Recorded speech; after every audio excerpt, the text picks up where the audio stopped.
Welcome to Like a Ghost in a Shell podcast, the place where we get to share helpful, useful, theoretical, practical, factual, opinionated, studied, developed stories, resources, thoughts, ideas, strategies, and the list goes on. I have been deeply moved in life to pursue this crazy path of being a content creative or whatever you'd like to call it.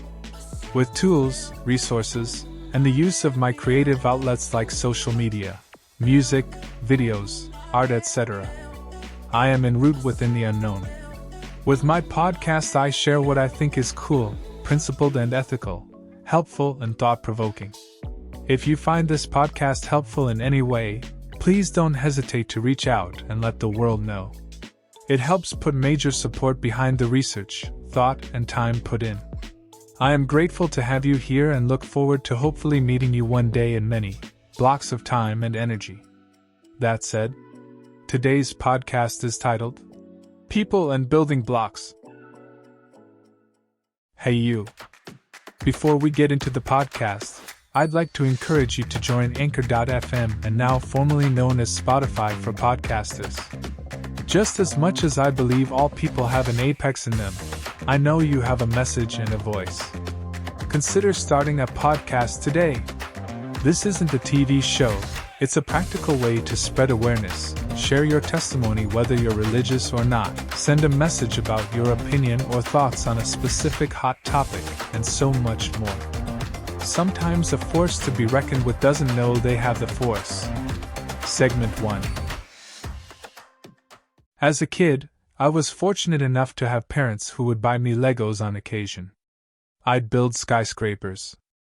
I'd build airplanes that in my mind could fly. And pretty much little miniature cities for my Lego man to protect. Block by block I set out on missions, with hopes to finish my Lego project and play with them in the backyard dirt pile. Sometimes, I wouldn't realize how big of a mission I'd send myself on, and before you know it, I have too big of a project to do on my own. Reckless, I know. But as a determined young Hispanic who didn't have a Lego to lose, I was Batman determined to get it done. By breaking down the project into smaller pieces, the little city I could see in my mind was finally coming together. I'd build the roads, sometimes the garages next, then a couple homes, and slowly keep moving my Hot Wheel and Lego mixed toys higher upon the dirt-piled city. Then, the epiphany hit me in real time. Like that So Raven getting a vision of something to avoid. Except, this thing isn't something to avoid but to use like a stencil to start learning how to draw. Segment 2. The Person and Building Blocks Equation. As example, have you ever tried to solve your own problem? And not to get so serious, but maybe you've tried to overcome a bad habit and failed? Let me tell you, if I had $1 for every time I tried to overcome different habits, I'd be visiting Mars faster than Elon Musk. Chuckles, P.S. Still rooting for you, Musk. Back to the topic. Many times in my attempts to overcome bad habits I would fail due to too big of leaps. If I wanted to get back to clean eating, I'd jump right in as soon as I get the thought, and 2 weeks later, get right back to the black bag of hot Cheetos and black pepper flower seeds. Then the guilt would set in, and before you know it, my thoughts are causing anxiety because I failed again, in my eyes, and chaos would run my thoughts on a treadmill faster than Usain Bolt could say his full name. As I kept pursuing the reality of overcoming bad eating habits, I started to truly put more thought into my strategy. If I break down what exactly I have to do to stick to clean eating, then I should see more progress. So I came up with the 90-10 or the 80-20 rule.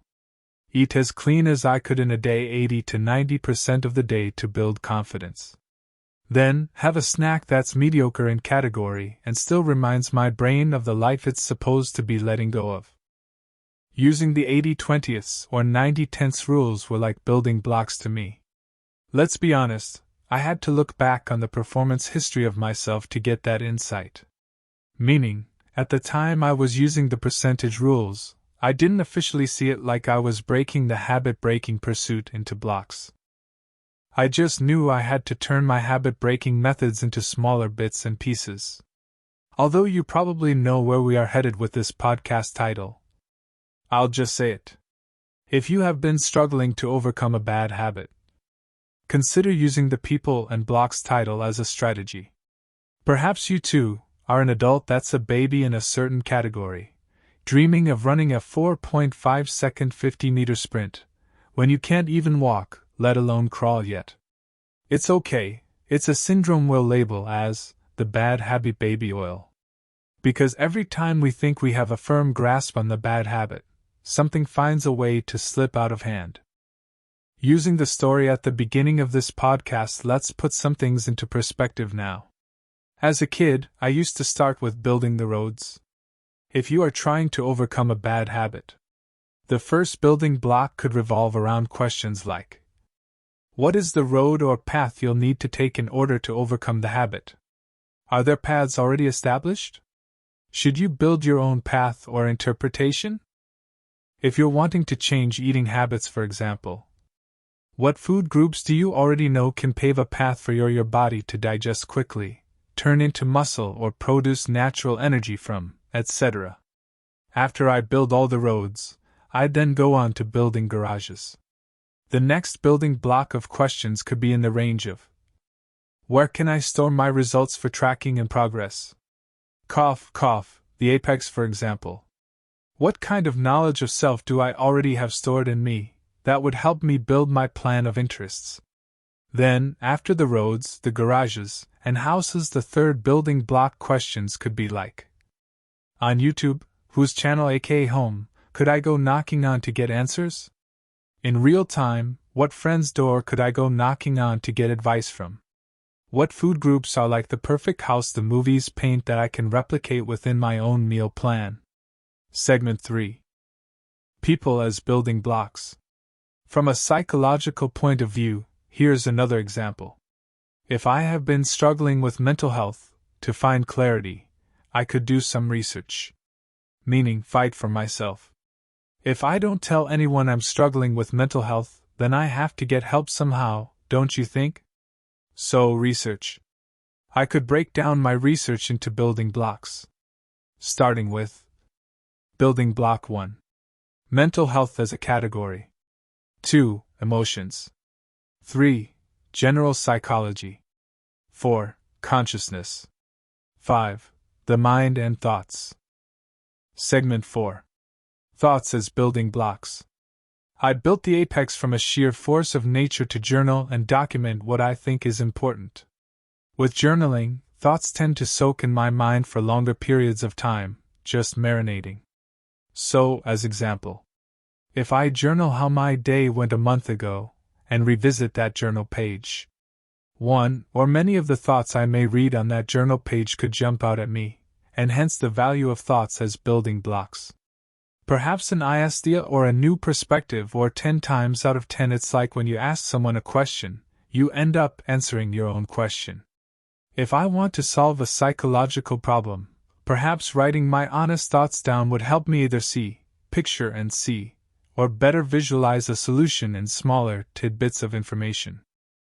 So if I look at my emotions as though they're a building block, I can think about each emotion as a smaller building block to the larger category. If I use my perspective as a building block to solve a problem, research and find more perspectives that test, validate, and provide feedback for the larger category, I can do better, without excuse and sheer finesse or confidence. Though it sounds easy, it can be, while truthfully it is quite a fulfilling path.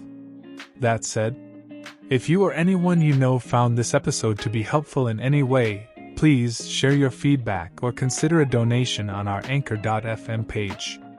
Thank you for your time, and I hope to see you next time. Cheers, Rick.